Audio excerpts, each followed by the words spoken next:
Bismillahirrahmanirrahim. Assalamualaikum warahmatullahi wabarakatuh. Waalaikumsalam warahmatullahi wabarakatuh. Alhamdulillahirabbil alamin.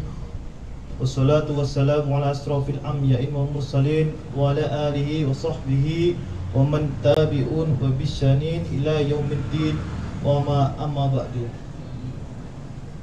Kepada yang terhormat CEO Absolute Group Bapak Haji Sastro SH, kepada yang terhormat Direktur Absolute Service Bapak Brigjen TNI Purnawirawan Insinyur Haji Agus Suyarso, kepada yang terhormat Direktur Absolute Group Ibu Hajah Eka Sri Yuwadianti, Ibu Ansri Insani dan Bapak Julian Rahmanto, serta yang terhormat guru kami Ustadz Haji Muhammad Siddiq LC MSc, serta Bapak Ibu karyawan Absolute Group yang dimuliakan Allah Subhanahu wa taala. Pertama-tama marilah kita panjatkan puja dan puji syukur kehadirat Allah Subhanahu wa taala yang mana telah memberikan nikmat iman Islam serta memberikan nikmat kesehatan sehingga kita bersama-sama pada sore hari ini bisa hadir dan berkumpul di masjid, di musola Joglo Silaturahim dalam keadaan sehat untuk mengikuti bersama-sama pengajian rutin pada hari Senin ini.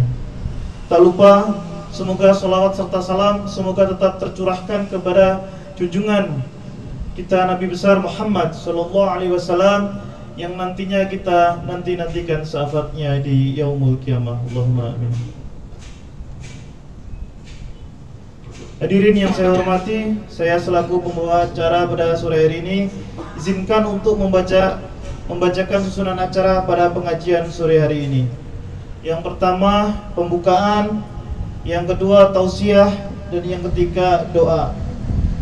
Mari untuk mempersingkat waktu kita masuk ke acara yang pertama yaitu pembukaan. Marilah tausiah hari ini kita buka dengan membaca surat Al-Fatihah. Al-Fatihah. A'udzubillahi minasyaitonir rajim. Bismillahirrahmanirrahim. Alhamdulillahirabbil alamin arrahmanir rahim maliki yaumiddin.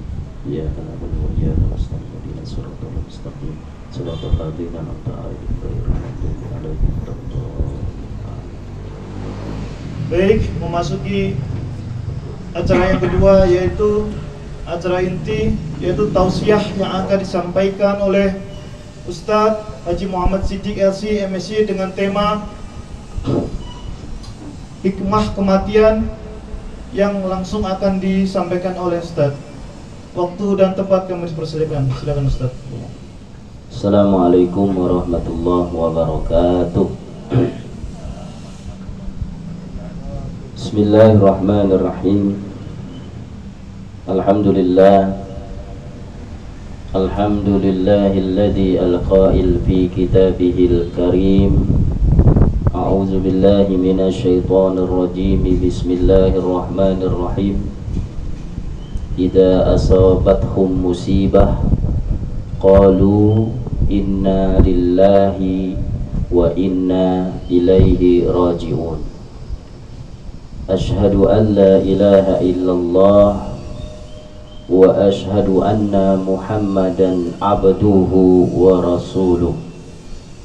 Allahumma salli wa sallim wa barik ala sayyidina Muhammadin wa ala alihi wa sahbihi ajma'in.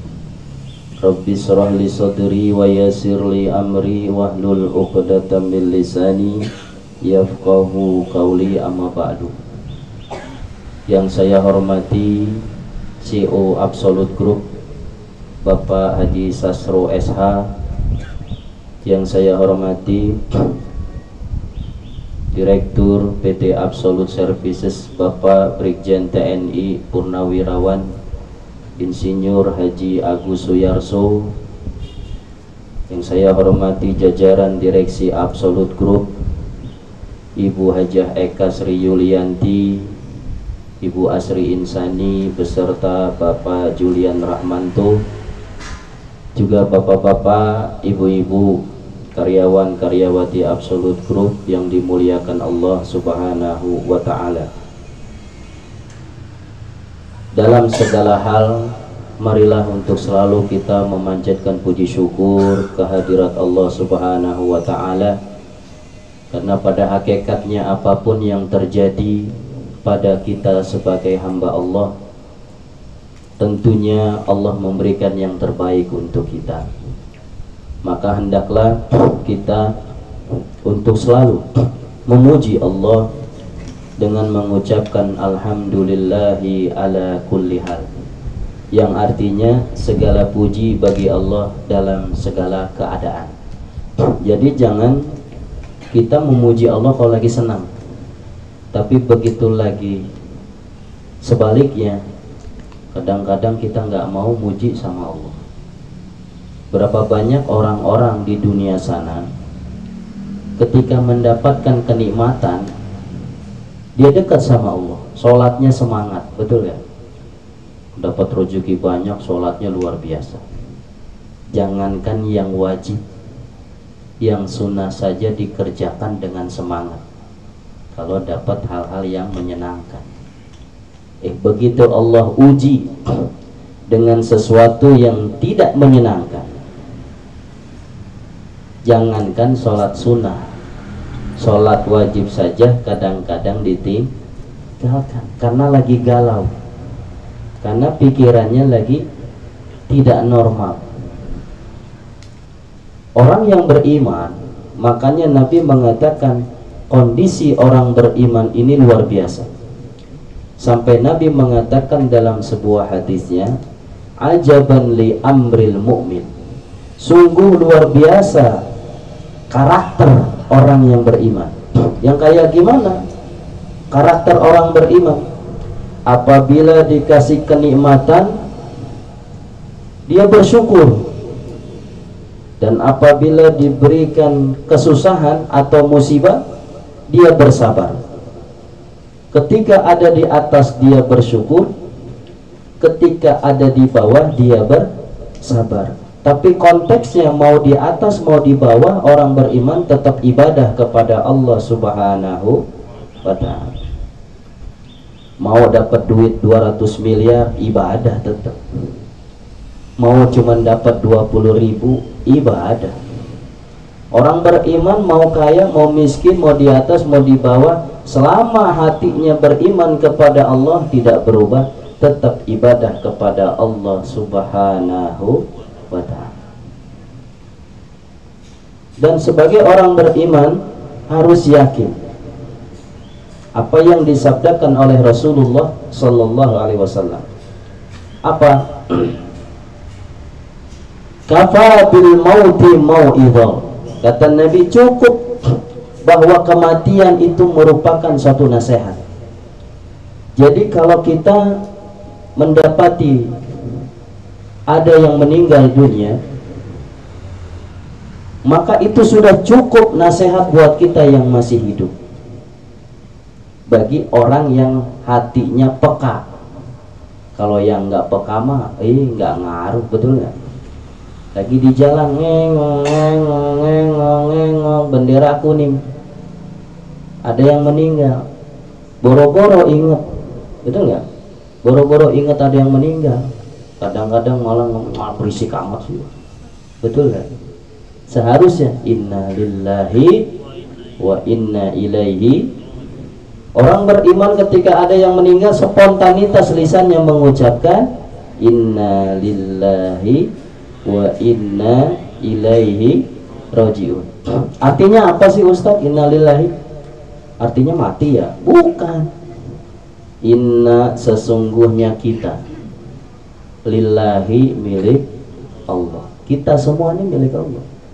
Inna lillah, sungguhnya kita semua milik Allah. Wa inna, dan sesungguhnya kita, ilaihi, kepada Allah, rajiun, tempat kembali. Berarti ketika ada orang meninggal, dia sedang kembali menuju rahmatullah, maka kita bilang inna lillahi wa inna ilaihi rajiun. Artinya sungguhnya kita ini milik Allah, dan kita pun akan kembali kepada Allah. Wa idza asabathum musibah qalu inna lillahi wa inna ilaihi rajiun. Orang beriman kalau kena musibah itu mengucapkan inna lillahi wa inna ilaihi rajiun. Musibah tidak hanya meninggal dunia saja, tidak. Banyak musibah-musibah. Dan kata inna lillahi wa inna ilaihi rajiun tidak hanya untuk yang meninggal. Misalnya ini contoh. Misalnya Pak Bowo dapat duit, ya, dapat duit door prize 30 triliun, Masya Allah, ya, 30 T. Wah, senang banget dia dapat, udah terima, udah Masya Allah, udah dipegang, udah dihitung benar 30 T, ya. Kemudian simpen di rumahnya. Pak Bowo tugas malamnya di rumah itu terjadi perampokan. Besok pagi begitu pulang ngelihat mana itu uang hilang, diambil oleh pencuri. Maka kita mengucapkan juga inna lillahi wa inna ilaihi. Apa saja yang kena musibah kita mengucapnya inna lillahi wa inna ilaihi. Pak Ustadz, ada teman kita tuh lagi sakit di rumah sakit, waduh kata dokter agak parah penyakitnya, inna lillahi wa inna ilaihi. Jangan lu Ustadz doain orang mati, orang belum mati. Enggak gitu juga. Kita milik Allah dan kita akan kembali kepada Allah. Jadi pemahamannya bukan saja untuk orang meninggal, tapi apapun yang tertimpa musibah siapapun, maka ucapkan inna lillahi wa inna ilaihi raji'un. Kita milik Allah dan kepada Allah kita akan kembali.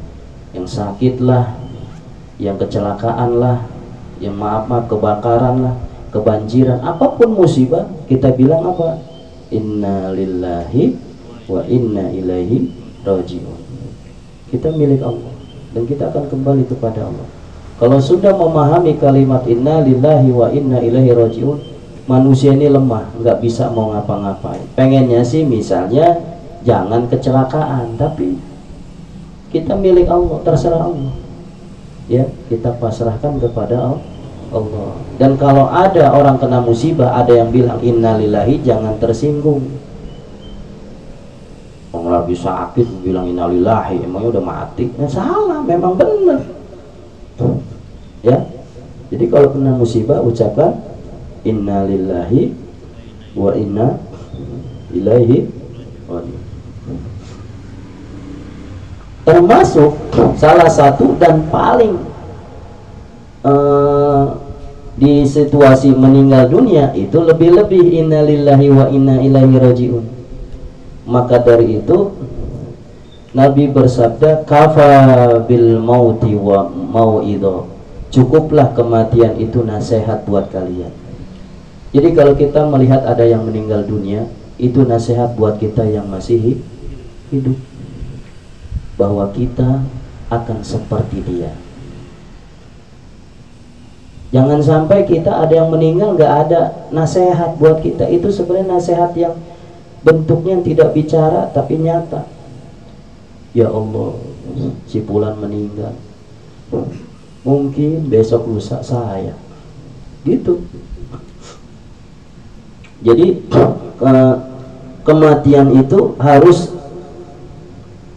kepada kita kembali, bahwa mengingatkan kita akan seperti orang tersebut. Jangan ini mah nganter kematian, nganter ke pemakaman, nggak ada pikiran untuk mati, nggak ada. Ini hatinya luar biasa, jangan-jangan tertutup. Jadi orang ketika masuk ke pemakaman saja, orang beriman, ya Allah, orang-orang udah meninggal dunia, assalamualaikum ya ahlal kubur, antum lana salafun wa nahnu lakum tubba'un wa inna insyaallah bikum lahikun. Tuh adabnya orang masuk ke makam, ke pemakaman, itu ucapin salam, uluk salam, pintu gerbang makamnya, ya, masuk, Assalamualaikum ya ahlal kubur, antum lana salafun wa nahnu lakum tubba'un wa inna insyaallah bikum lahiqun. Artinya apa?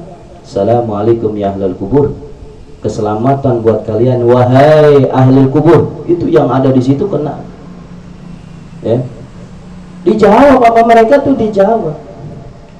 Jadi jangan dikira udah pada mati Ustaz, udah kagak bisa jawab, pada diam itu.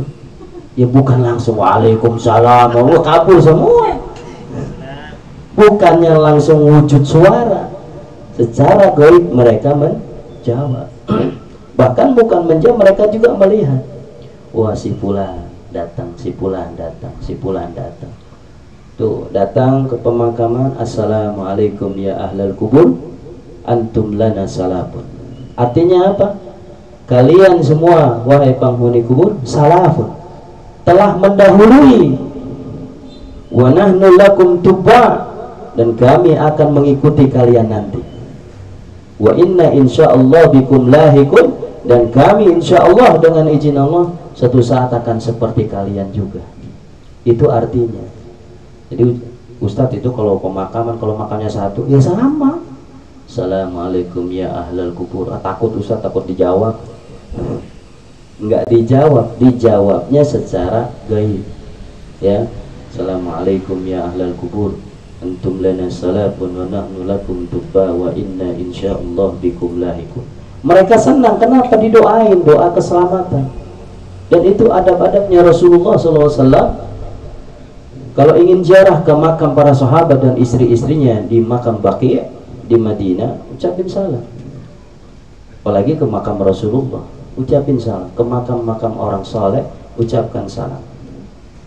Ya, tapi kalau pemakamannya yang non muslim jangan. Maaf, ada yang non muslim meninggal, kita ngikut sebagai teman, jangan salam.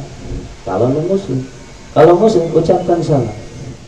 Ya, assalamualaikum ya ahlal kubur, antum lana salafun wa nahnu lakum tubba'un wa inna insyaallah bikum. Nah, Ustaz panjangan bahasa Arab lagi puyeng.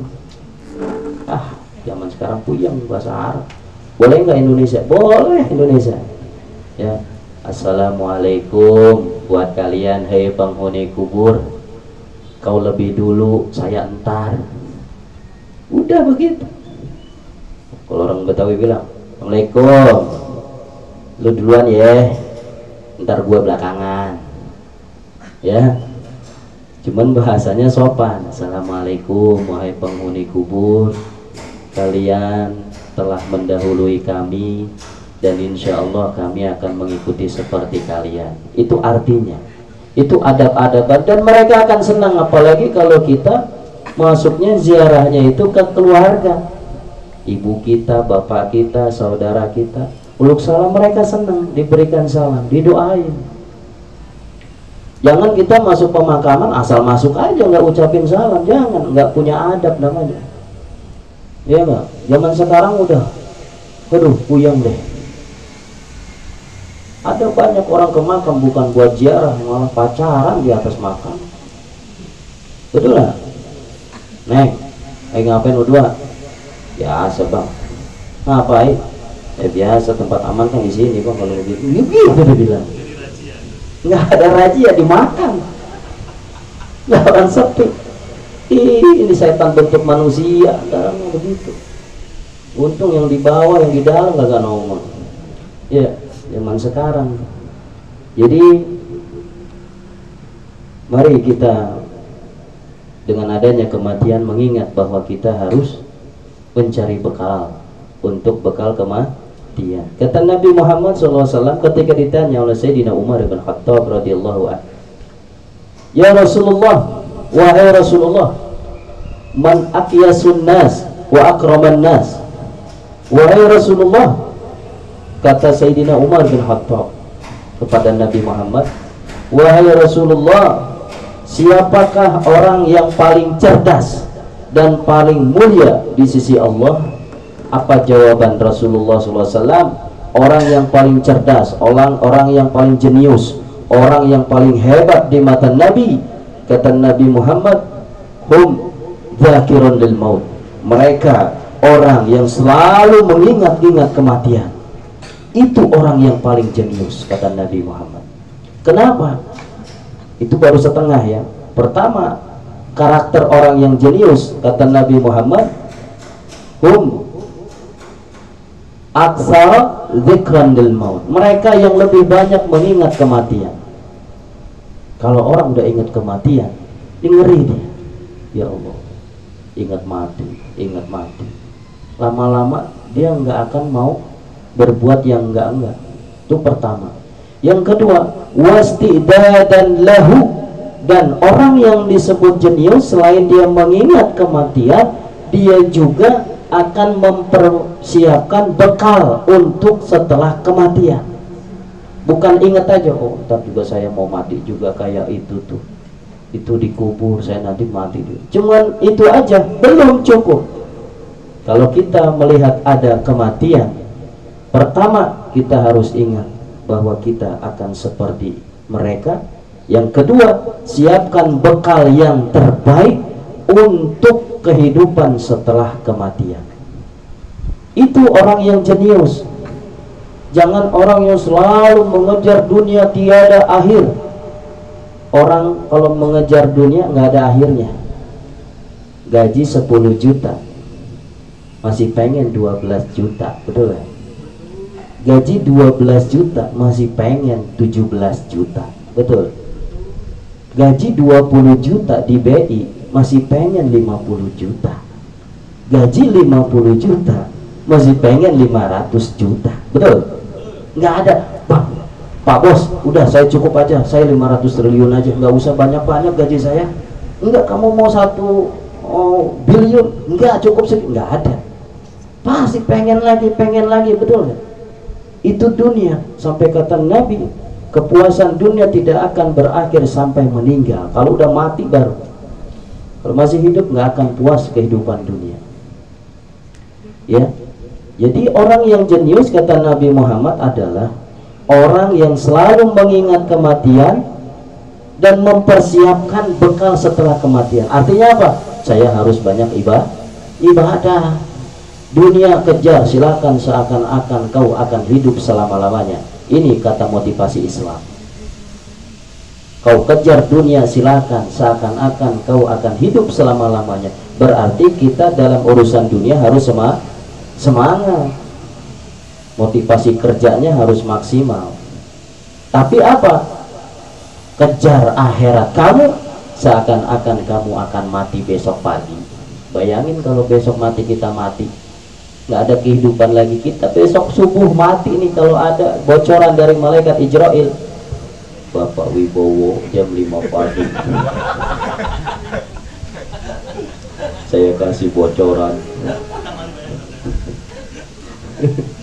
siap-siap jam 5 pagi besok hari Selasa saya akan datang. Bayangin kalau misalnya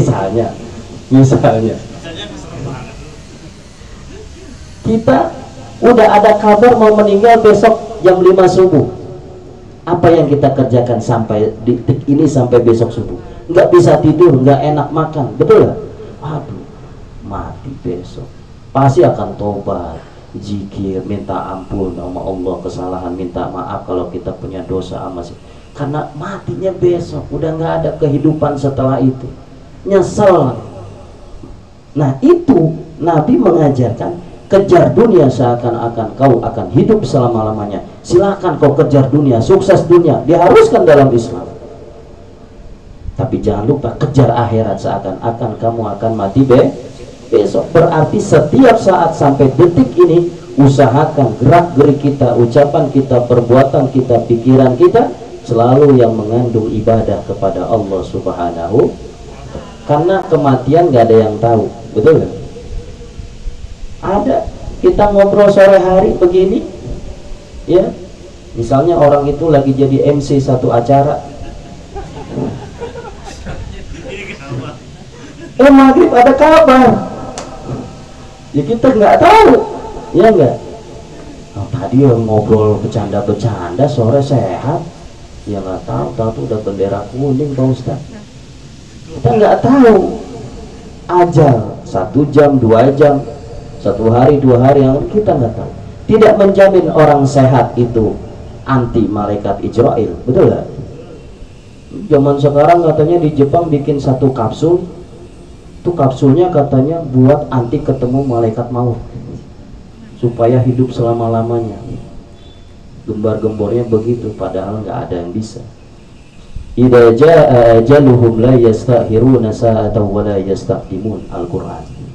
Apabila telah datang ajal mereka, tidak ada yang bisa memajukan, tidak ada yang memundurkan. Ada orang bunuh diri di lantai 20, saya mau mati. Kata security, jangan, enggak, saya mau mati. Emang kenapa? Selingkuhin. Wah, dari 20, lantai 20 mau mati. Kalau belum ajal, enggak mati itu. Ya, cuma tipis, kehidupannya tipis. Ada pengen cepat mati, enggak mati-mati. Ada yang pengen hidup, mati juga. Ya, ahli kesehatan juga mati walaupun menjaga kesehatannya. Berapa banyak? Maka dari itu, kalau datang sudah ajal sudah datang, tidak ada yang bisa memajukan, tidak ada yang bisa mengakhirkan. Oleh karena itu, orang yang jenius, kata Nabi, orang yang selalu ingat mati.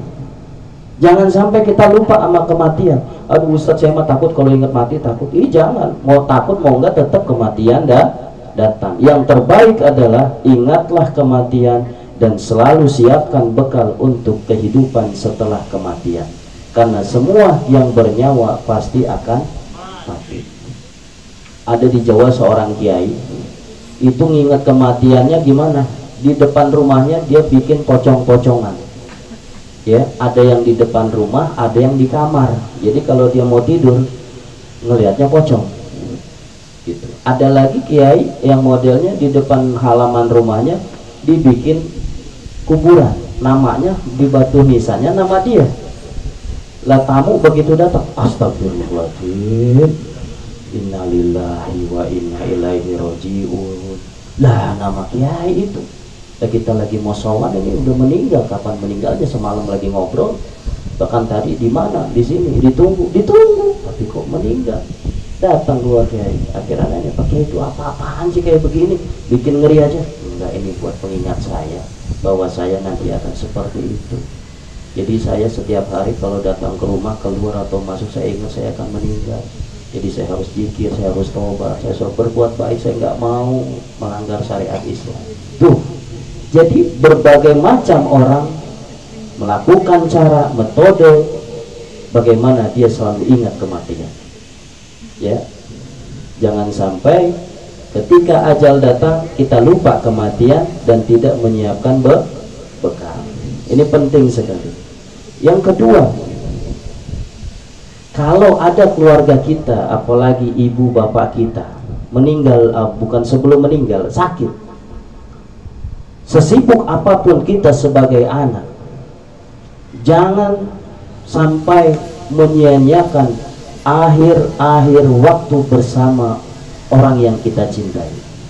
Misalnya ibu kita, misalnya bapak kita yang membesarkan kita, yang membuat kita sukses seperti ini berkat doa orang tua kita. Tiba-tiba bapak kita, ibu kita di rumah sakit yang berkepanjangan atau sakit yang notabene-nya itu udah ya begitulah mendekati. Jangan sampai adek kamu ke rumah sakit, saya lagi sibuk. Kakak kamu ke rumah sakit, saya lagi sibuk. Enggak sempat. Di akhir-akhir hayatnya yang kata dokter harus mendekati keluarga dan sebagainya, kita terlalu sibuk dunia.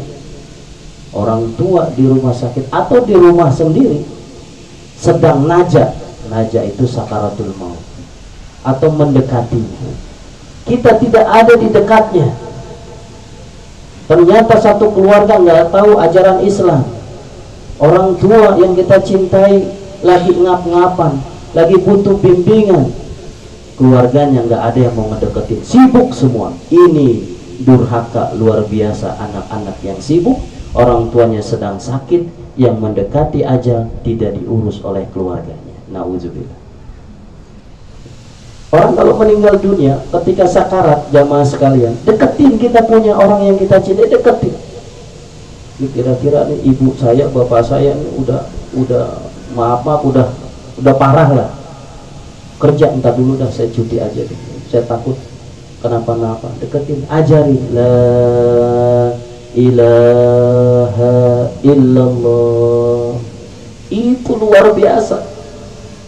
Ketika akhir hayat orang tua atau orang yang kita cintai, kita talqin. Ya. Talqin, ada namanya talqin mayit. Talqin mayit itu, arti talqin apa sih? Talqin itu adalah menuntun.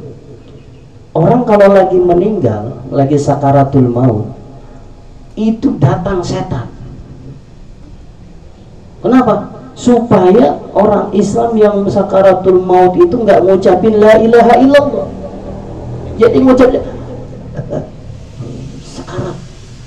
Makanya penting oleh kita, keluarga yang masih hidup, kalau ada orang yang kita cintai dimanapun, di rumah sakit kah, di rumah kah, ya, di kamar atau di luar atau di mana, lagi sakaratul maut, lagi najak, kita orang yang sangat cinta kepada orang tersebut, deketin la ilaha illallah. Dia mendengar. Nanti ketika dilantunkan itu, lagi berjuang ini yang sakit antara bisikan kita dengan bisikan setan. Bisikan setan supaya nggak ngucapin la ilaha illallah. Bisikan kita tuntun, kita talqin la ilaha illallah. Ntar dia banyak. Kalau sering kita kuat, yakinnya kuat, dia akan menjadi suatu pemandangan yang indah ketika kita menuntun orang yang sedang sakaratul maut. Kita tuntun la ilaha illallah. Dia ngucap la ilaha illallah sampai meninggal. Luar biasa. Kanjeng Nabi Muhammad SAW bersabda, man akhiru kalamihi la ilaha illallah dakhalal jannah. Kata Nabi, barang siapa akhir hidupnya, ucapan akhir hidup di dunia, akhir kata-katanya adalah la ilaha illallah, dakhalal jannah, masuk surga orang tersebut. Kalau kita sayang sama orang tua kita, kalau kita sayang sama orang yang kita cintai, kakak kita, adik kita, paman, bibi kita, siapa, ya, ketika ada lagi najah sakaratul maut, jangan ini mah, biarin aja Ustadz, dia lagi sakit, lagi sekarat, biarin ya, kita mah lagi main game aja santai, nanggung ini game, jangan ngobrol-ngobrol sama tamu, jangan.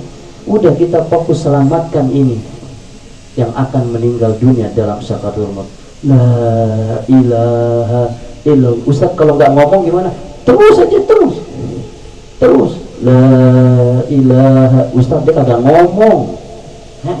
Ngomong apa? Ngomong ya kagak, orang dia lagi begitu, tapi batinnya mendengar, ya, batinnya mendengar. Matanya memang tidak melek, tidak membuka, dia tidur.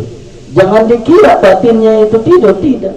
Batinnya berontak, batinnya putus siraman rohani, masukkan kalimat tauhid. Makanya ketika orang lagi najah sakaratul maut, ajarkan talqin tauhid, la ilaha illallah. Nggak jawab, biarin, tapi suara kita masuk, terekam oleh beliau, la ilaha illallah. Ikuti mak, ikuti pak, nyebut, kalau bahasa kita maya menyebut la ilaha illallah, terus sampai dengan izin Allah. Kalau kita bisa mengajak, mentalkin, menuntun orang yang kita cintai sampai keluar, walaupun nggak jelas, tapi batin dia ngucap, itu juga termasuk dia membaca kalimat tauhid la ilaha illallah. Karena lisan ini secara zahir memang tidak tergerak, tapi batinnya dia mengucapkan apa yang kita tuntun, masuk surga. Karena dia mengucapkan la ilaha illallah. Misalnya lisannya nggak ngucap, begini aja namanya lagi sakaratul maut, tapi batinnya karena di telinganya suara kita la ilaha illallah, dia batinnya ngucap la ilaha illallah. Itu luar biasa, ya. Jadi ini pesan, kalau ada orang yang kita cintai sedang najak, sedang sekarat, udah jangan sibuk dengan yang lain, selamatkan orang yang kita cinta itu dengan kalimat-kalimat tauhid la ilaha illallah. Karena Nabi mengatakan man akhiru kalamihi la ilaha illallah dakhala jannah. Siapa orang di akhir hayatnya dia mengucapkan la ilaha illallah, tidak ada Tuhan selain Allah, kalimat itu, maka akan masuk ke dalam surganya Allah Subhanahu wa ta'ala. Makanya kalau lagi begitu jangan pada diam, Yasin tak dulu, itu selamatin, bisikan kalimat-kalimat tauhid. Lagi butuh masukan karena sedang berperang dengan tipu daya setan. Jangan, dia sedang berperang supaya nggak ingat Allah, maka kita lawan dengan talqin, ya, bukan talqin mayat. Kalau mayat udah meninggal, nanti kalau di kuburan ada talqin juga, ya nggak? Kalau udah meninggal nih, udah meninggal ditalqin la ilaha illallah, kemudian ada azan. Kenapa? Itu membantu nanti ketika pertanyaan munkar dan nakir. Kalimat-kalimat tauhid sabitullah, Allah tetapkan keyakinan imannya dengan kalimat la ilaha illallah. Bagi almarhum almarhumah kita ajarkan pada saat dia memasuki liang lahat, nanti dia ingat, yang dia ingat terakhir adalah la ilaha illallah. Itu diajarkan terus supaya nanti lancar dalam pertanyaan munkar nakir sesuai amal, tapi dibantu dengan kalimat tauhid. Jangan sampai kita menjadi anak sibuk ketika orang tua atau siapa paman, bibi, adik, kakak sedang sakarat, kita masih sibuk saja urusan dunia. Selamatkan. Ada kabar, bro, kakak ente begini aja, wah udah saya sibuk, saya harus pulang, saya harus ketemu, saya harus bimbing, begitu ya. Jadi selamatkan orang yang kita cintai di akhir hayatnya. Ya syukur-syukur ketika la ilaha illallah bangun sehat, alhamdulillah. Ketika meninggal, alhamdulillah. Kalau kita ucapkan la ilaha, dia mengucapkan la, terdengar tidak terdengar, yang penting batin yang mengucapkan la ilaha illallah. Puas kita meninggal juga. Artinya bukan puas, bukan. Tapi puas meninggalnya, mudah-mudahan husnul khatimah.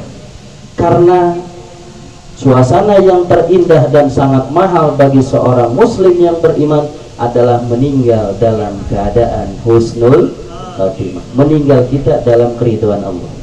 Nggak ada yang jamin satupun orang meninggal kita dalam keadaan seperti husnul khatimah atau tidak, nggak ada yang jamin. Ya, ada orang baik ujungnya syirik, ada orang preman nggak benar ujungnya taubat, ada. Innal a'mala bil khawatim, sesungguhnya dalam agama Islam yang dilihat nilai terakhirnya, endingnya, bukan awal, bukan pertengahan. Betul nggak? Pertamanya bagus sholatnya, bicaranya bagus, ujung-ujungnya maaf judi, ujung-ujungnya zina, ujung-ujungnya mabuk, ujung-ujungnya membunuh, akhir hidupnya dalam keadaan murkanya Allah. Yang dilihat itu ujungnya. Nggak apa-apa, dulu mungkin preman, dulu mungkin tatoan, mungkin dulu mungkin ya senang begitu-gituan, dulu mungkin pernah begini-beginian, tapi di akhir hayatnya hijrah, sudah tobat, meninggal. Tobat itulah yang dilihat oleh Allah, bukan sebelumnya. Maka dari itu Ustadz, kalau yang pertamanya udah bagus gimana? Pertahankan, karena kehidupan kita di akhirnya nggak ada yang tahu dalam keadaan apa kita meninggal. Ya, tidak ada yang tahu. Jangan, Ustadz alhamdulillah sayanya kayaknya ahli sorga nih, meninggalnya husnul khotimah, ngucapin la ilaha illallah udah saya apalin. Ustadz tenang aja, di luar kepala la ilaha illallah, la ilaha illallah, tenang aja. Saya sholat, saya ngaji, belum tentu. Betul ya? Belum tentu. Siapapun, mau kiai, habaib, ustadz, siapapun, apalagi MC, siapapun, nggak ada yang bisa menjamin. Ya, nggak ada yang menjamin legalitas. Siapa yang mau husnul khotimah hubungi saya, nggak ada itu. Ya, semuanya kembali ke amal kita. Yang sudah baik istiqomah untuk terus baik kita jaga, karena kita nggak tahu meninggal kapan dan di mana dan bagaimana. Yang belum baik, berubahlah, hijrah menuju yang lebih baik. Allah akan melihat endingnya kita meninggal dalam keadaan seperti apa. Makanya penting berdoa, Allahumma khtim lana bi husnil khatimah. Ya Allah, akhirkan hidup kami dalam keadaan husnul khatimah. Ada kisah yang terkenal dulu, namanya Barsisoh. Barsisoh ini seorang kiai, ilmunya hebat, ibadahnya mantap. Dia punya murid santrinya 600.000. Santrinya hebat ilmunya. Apa? Ada yang jalan di atas air. Ada yang sekali ngicep, sekali merem, langsung di satu tempat menghilang. Ada yang ilmunya luar biasa. 600.000 murid Barsisoh kalau lagi ngaji, ngajinya di atas awan, terbang semua ke langit. Saking hebatnya ilmu Barsisoh dan ilmu para santrinya. Ilmunya hebat, ibadahnya mantap Barsisoh. Akhirnya ada malaikat ngomong, ini lagi ngobrol dua malaikat. Kata satu malaikat, hebat ya Barsisoh ya, katanya gitu. Udah ilmunya hebat, ibadahnya kuat, santrinya banyak, keren-keren semua itu. Kata malaikat yang kedua, ente jangan dulu lihat sekarang itu Barsisoh. Ini mendengar di dalam suara langit bahwa Barsisoh meninggalnya itu su'ul khotimah. Kata malaikat yang kedua, itu Barsisoh sekarang baik emang, kiai, punya santri 600.000, ilmunya hebat, ibadahnya mantap. Sekarang meninggalnya saya dengar bocoran su'ul khotimah, syirik kepada Allah. Oh gitu, iya, ngobrol begitu kedengeran setan. Kata setan, oh Barsisoh ujungnya begitu, kita kerjain. Akhirnya Barsisoh digoda sama setan, ya, digoda sama setan.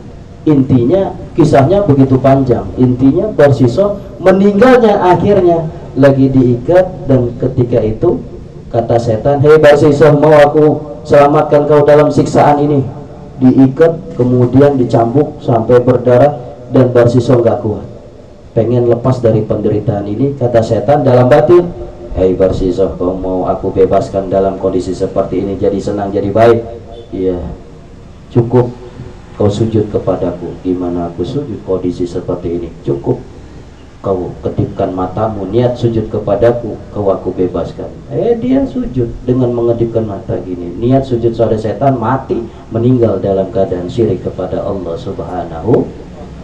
Tuh yang bagus jadi su'ul khotimah, nggak ada yang tahu. Ada juga kisah preman 99 bunuh orang, dosanya luar biasa, lalu dia tobat. Kata seorang kiai, kalau mau tobat jangan di situ komunitasnya nggak bagus, pindah ke orang-orang soleh. Kau di situ hidup, kau tobat kepada Allah, kau akan dapat hidayah. Siap. Begitu pergi, di tengah perjalanan meninggal. Dihitung ternyata jaraknya lebih dekat kepada tempat yang dituju, akhirnya masuk ke dalam surganya Allah. Itu orang yang preman jadinya husnul khotimah, orang Barsisoh yang baik jadi su'ul khotimah. Tidak ada yang tahu rahasia kita meninggal bagaimana. Oleh karenanya, sebelum ajal itu datang, siapkan bekal yang terbaik. Jangan sampai kita suatu saat ketika kita melek mata, tahu-tahu kita melihat tubuh kita sudah tergeletak. Ya Allah, kok itu saya? Loh, kok banyak orang datangin tubuh saya? Kok ada dua saya? Kok rame di rumah? Kok bendera kuning? Siapa yang meninggal? Dia nggak sadar kalau dia udah beda alam. Betul nggak? Jangan sampai dekat ngaruh tuh, dipegang, manggil nggak didengar. Ya, ternyata deketin kita, wajahnya udah dikapani. Ya Allah, itu saya, nangis. Ya Allah, saya belum sholat benar. Ya Allah, saya belum bakti sama orang tua benar. Ya Allah, saya masih banyak utang. Ya Allah, saya masih nyakitin tetangga, teman. Ya Allah, saya masih gini. Ya Allah, saya masih banyak dosa. Ya Allah, nggak ada, selesai sudah penyesalan. Ya, makanya ada lirik lagu gimana? Bila Ijrail datang memanggil, jasa terbujur di pembaringan. Kan begitu ya. Udah nggak apa-apa, nggak hafal juga. Tiada lagi gunanya harta, sanak, karib dan saudara, jikalau ada amal di dunia, itulah hanya pembela kita. Jadi apa? Orang kalau sudah meninggal dunia, ya sudah dibungkus kain kafan, nggak ada lagi namanya harta, jabatan. Udah tenang aja, jabatan saya general manager, malaikat tenang aja, GM. GM se Indonesia bro. Datang malaikat, assalamualaikum, salam, meeting dulu, meeting. Orang mau nanya mungkin lagi ajak meeting. Proyek gimana proyek? Proyek kemana? Ini lagi pertanggungjawaban masih ngajak meeting, nggak sadar udah meninggal. Ini GM kebangetan ya orang ini. Ya enggak? Nah, jadi apa? Ketika kita meninggal, nggak peduli malaikat, wah ini GM, wah ini presidir, wah ini direktur keuangan, wah ini ustadz. Nggak peduli semua. Ditanya itu semua, man rabbuka, siapa Tuhan kamu? Man nabiyyuka, siapa nabi kamu? Mal kiblatuka, kemana arah kiblatmu? Ma kitabuka, apa kitabmu? Man ihwanuka, siapa teman-temanmu, saudara-saudara? 5 pertanyaan udah dibocorin sama Nabi. Kalau mau apalin dari sekarang jawabannya. Oh ya gitu Ustaz. Nah apalin aja udah. Diapalin sama Muhammad, dicatat nih. Man rabbuka, Rabbi, Allahu Rabbi, Allah Tuhanku. Man nabiyyuka, siapa nabimu? Muhammad nabiyyi, Muhammad nabiku. Ma kiblatuka, kemana arah kiblatmu? Ka'bah kiblati, Ka'bah kiblat saya. Ma kitabuka, apa kitabmu? Al-Quran kitabi, Quran kitab saya. Man ihwanuka, siapa saudara-saudara kamu? Muslimin, muslimat, mukminin, mukminat, orang-orang Islam, orang-orang yang beriman lagi dan perempuan, merekalah saudara-saudaraku. Bisa jawab itu, lulus komlut, nggak ada remedial. Tapi nggak bisa dihafal. Yang bisa jawab adalah amal soleh kita. Walaupun orang itu menghafal, dikasih bocoran oleh Nabi yang bilang nanti di alam kubur ditanya malaikat munkar nakir, pertanyaannya seperti ini. Yang bisa jawab adalah amal soleh kita. Maka dari itu, orang kalau meninggal dunia, ini yang terakhir, ya, yatba'ul mayyit salasa, yang mengikuti mayat jenazah ke pekuburan itu 3, ya. Isnani, ya, yarji, bayarji isnani wa yabqa ma'ahu wahid. Kata Nabi Muhammad, yang mengiringi jenazah ke pekuburan, pemakaman ada 3. Ada 3. 2 pulang lagi, wa yabqa ma'ahu wahid, dan netap dengan si mayat itu 1. Mana yang 2? Ahluhu wa maluhu, keluarganya ngikut. Bener gak? Kalau ada yang meninggal keluarganya ngikut ya? Ikut, ya.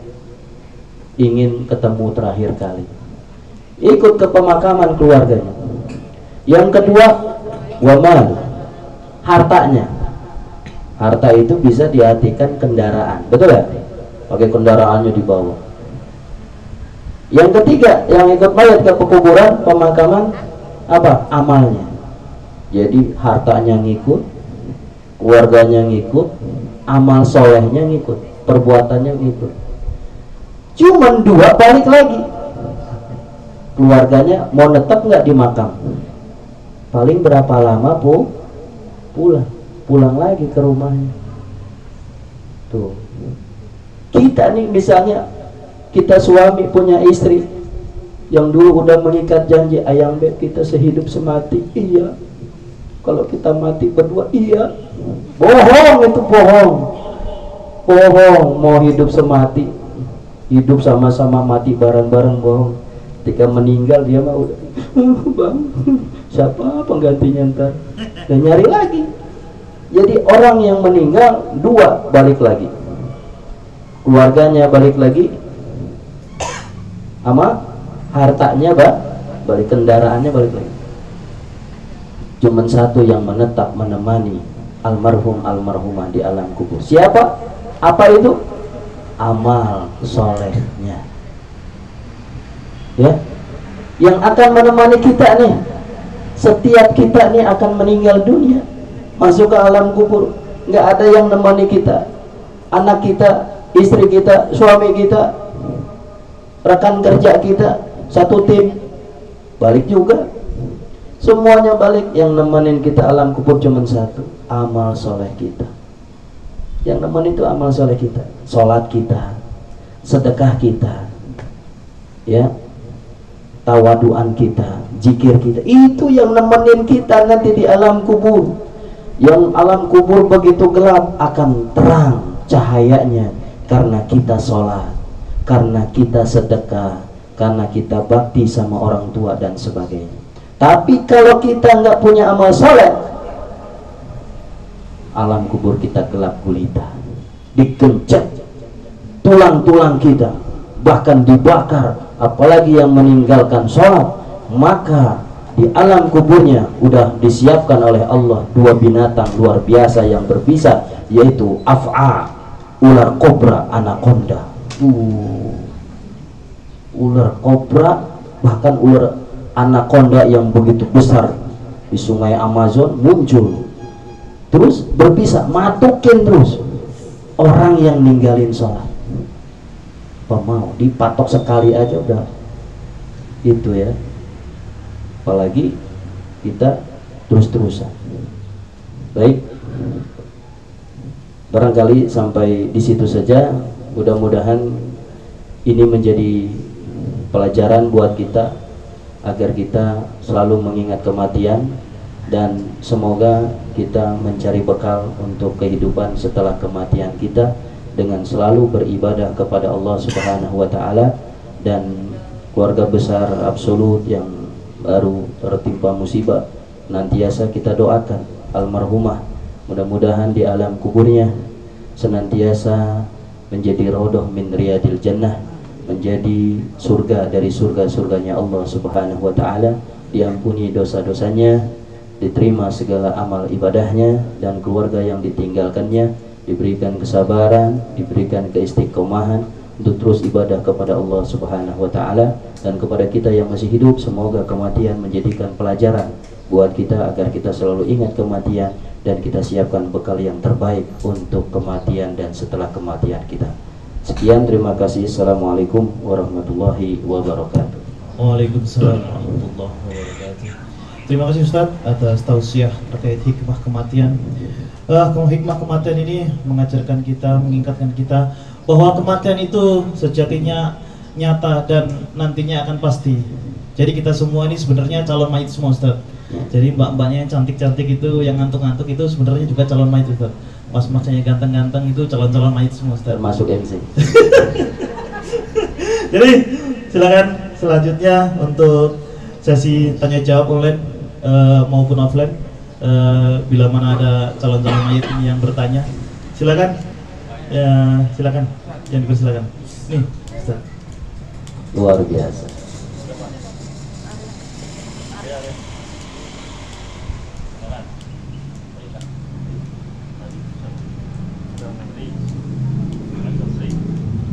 Assalamualaikum Ustaz.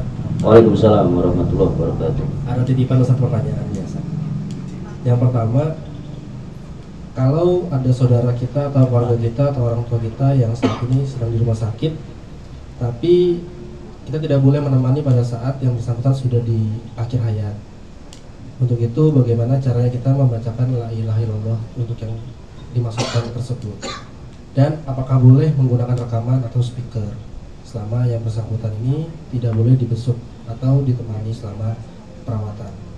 Dan yang kedua, pertanyaannya, jika pertanyaan yang tadi di dalam kubur yang ada 5 pertanyaan, jika kita tidak bisa menjawabnya, hukumannya seperti apa Ustaz? Terima kasih. Luar biasa. Baik, yang pertama memang afdalnya kita menemani atau keluarga yang sedang sakit mendekati keluarga yang sedang najis sakarat, dan kita bantu menuntun atau mentalkin dengan kalimat tauhid la ilaha illallah. Idealnya seperti itu. Bagaimana Ustaz? Tapi misal di rumah sakit tidak boleh ada yang masuk, hanya beliau sendiri, dan itu aturan yang tidak boleh tidak dipatuhi. Apakah boleh? Bisa dengan rekaman? Boleh dengan wasilah rekaman. Dok, boleh nggak dengan rekaman? Kalau rekaman boleh, manusia nggak boleh. Boleh, nggak apa-apa. La ilaha illallah. Ma nyebut ma ayo ikutin ma. La, nggak apa-apa, sama saja. Kalau nggak bisa langsung, bisa dengan wasilah cara yang lain. Yang penting suara kalimat tauhid sampai kepada orang tersebut yang menuntun, membantu dia yang mana sedang berjuang dengan setan. Kalau setan supaya dia tidak mengucapkan, tapi suara-suara itu baik langsung atau dengan perantara, itu yang mengajak supaya beliau di akhir hayatnya pada saat sakaratul maut dia mengucapkan la ilaha illallah. Boleh saja. Yang kedua, bagaimana kalau nggak bisa jawab pertanyaan yang 5 itu Ustaz? Ujiannya gagal. Itu gimana? Siksaannya seperti apa? Wah, siksaannya luar biasa. Ya, di alam kubur ini tamsil perumpamaan-perumpamaannya itu digencet segencet-gencetnya. Ya, disiksa sesisa-sisaannya. Yang luar biasa, yang mungkin tidak bisa diucapkan, tapi sangat luar biasa kalau nanti dirasakan. Nauzubillah, supaya kita, makanya teruslah kita ibadah-ibadah seperti itu. Kita nggak perlu menanyakan bagaimana siksaannya. Ya nggak tahu, saya juga kagak tahu. Tapi artinya ayo sama-sama, jangan sampai kita mendapatkan azab kubur. Azab kubur itu di alam kubur ada azab kubur, siksa kubur, ada nikmat kubur. Maka dari itu mudah-mudahan kita dapat nikmat kubur. Kayaknya hadir di majelis ilmu, zikir, bakti sama orang tua, sopan sama sesama, kerja dengan baik, profesional, dan hal-hal yang baik. Itu bisa menyebabkan kita bisa mengucapkan spontanitas karena amal baik kita, menjawab pertanyaan tersebut dengan amal soleh.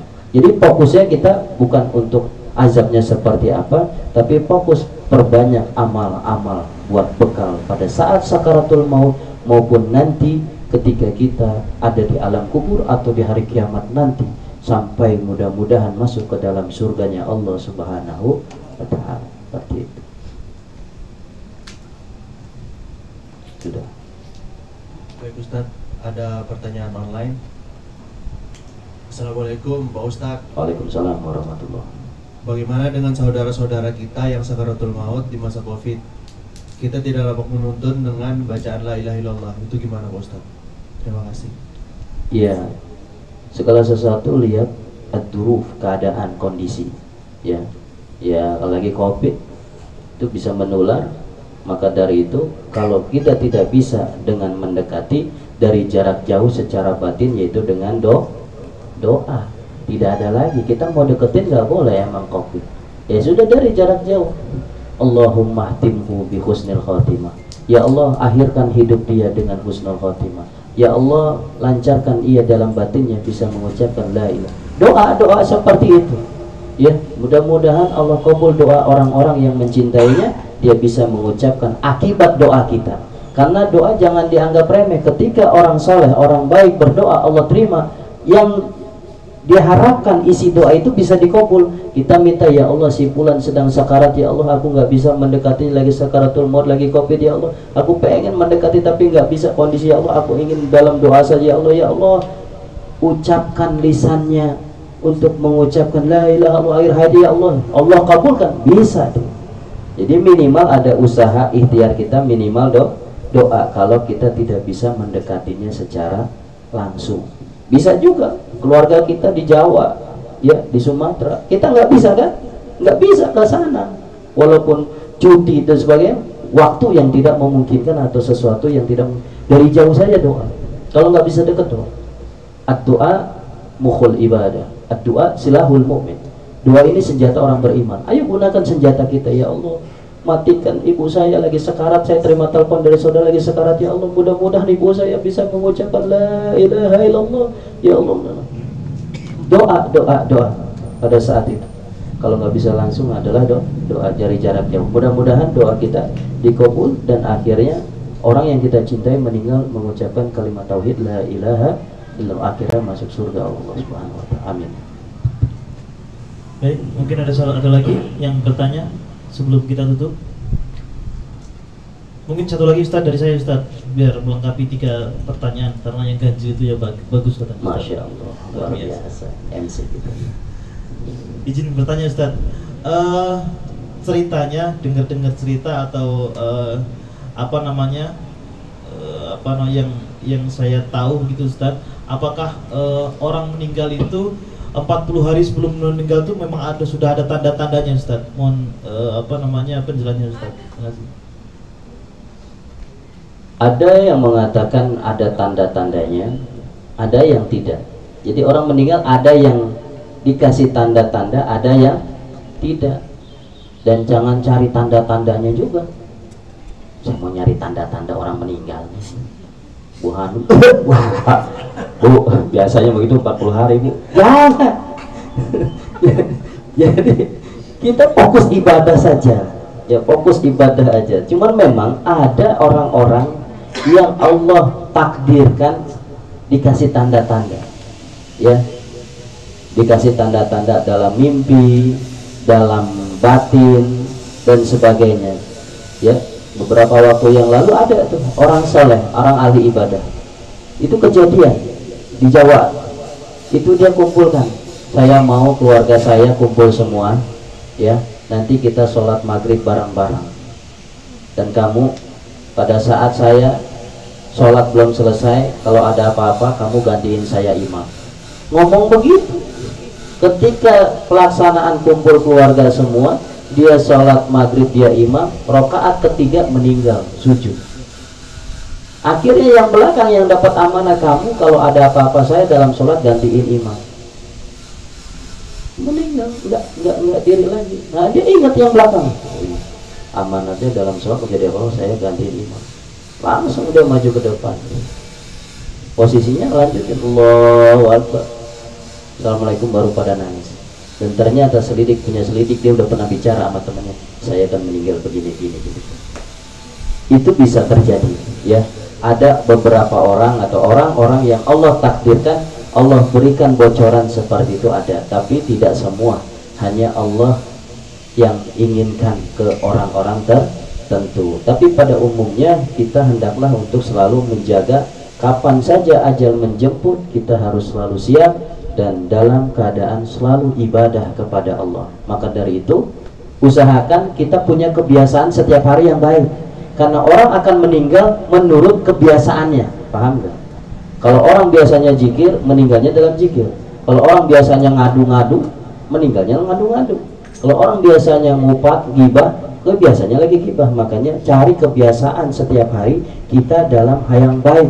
Contohnya zikir, contohnya berbuat baik. Pokoknya setiap saat kita harus baik aja. Kenapa? Takut ajal datang ke kita lagi ngapain? Maka dari itu setiap saat harus baik. Maka insya Allah ketika datang ajal, kita dalam keadaan baik. Karena setiap hari kita selalu berbuat baik. Itu yang kita harapkan. Ya, terima kasih.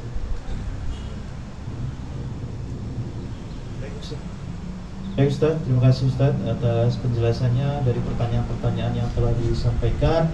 Selanjutnya akan kami coba rangkum materi kajian hari ini, yaitu hikmah kematian. Yang pertama, hendaklah memuji Allah dalam segala keadaan, hal baik, mendapat nikmat maupun kesusahan.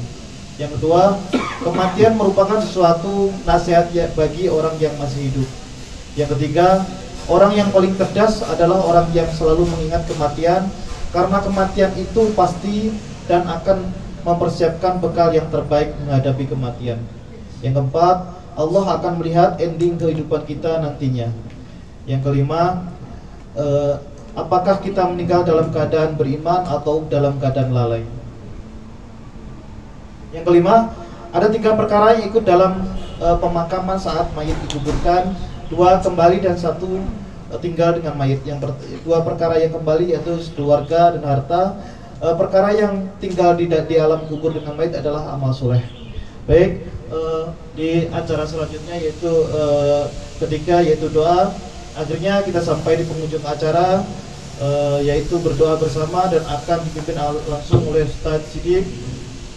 Untuk Ustadz dipersilakan Ustadz. Baik Bapak Ibu sekalian, baik online maupun offline, mari kita berdoa kepada Allah. Mudah-mudahan Allah matikan kita dalam keadaan husnul khatimah. Allah matikan kita dalam keadaan ibadah kepada Allah. Allah matikan kita dalam keadaan ketaatan kepada Allah, bukan dalam keadaan maksiat kepada Allah, bukan dalam keadaan durhaka kepada orang tua, bukan dalam keadaan yang tidak diridhai Allah Subhanahu wa taala. Astagfirullahaladzim, astagfirullahaladzim, astagfirullahaladzim. Bismillahirrahmanirrahim. Alhamdulillahi Rabbil Alamin. Allahumma salli ala Sayyidina Muhammadin wa ala ali Sayyidina Muhammadin. Allahumma akhtim lana bi husnil khatimah. Allahumma akhtim lana bi husnil khatimah. Allahumma akhtim lana bi husnil khatimah. Ya Rabbil Alamin. Ya Allah biha, ya Allah biha, ya Allah bi husnil khatimah. Allahumma ighfir lahu warhamhu wa afihi wa'fu anhu. Allahumma ighfir laha warhamha wa afiha wa'fu anha. Allahumma ighfir lahum warhamhum wa'afihim wa'fu anhum wa akrim nuzulahum wa wasi' madkhalahum ya Allah ya Rabbal Alamin. Allahumma la tahrimna ajrahum wa la taftinna ba'dahum waghfir lana wa lahum. Rabbana atina fid dunya hasanah wa fil akhirati hasanah wa qina adzabannar. Wa sallallahu ala sayyidina Muhammadin wa ala alihi wa sahbihi ajma'in walhamdulillahi rabbil alamin. Amin. Alhamdulillahirabbil alamin. Akhirnya kajian sore ini telah selesai dengan aman dan lancar.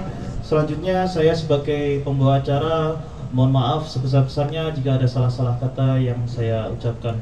Selanjutnya untuk menutup kajian pada sore hari ini, marilah kita bersama-sama membacakan doa kafaratul majlis. Subhanakallahumma wa bihamdika asyhadu an la ilaha illa anta astaghfiruka wa atubu ilaik. Billahi taufiq wal hidayah. Assalamualaikum warahmatullahi wabarakatuh. Waalaikumsalam warahmatullahi wabarakatuh.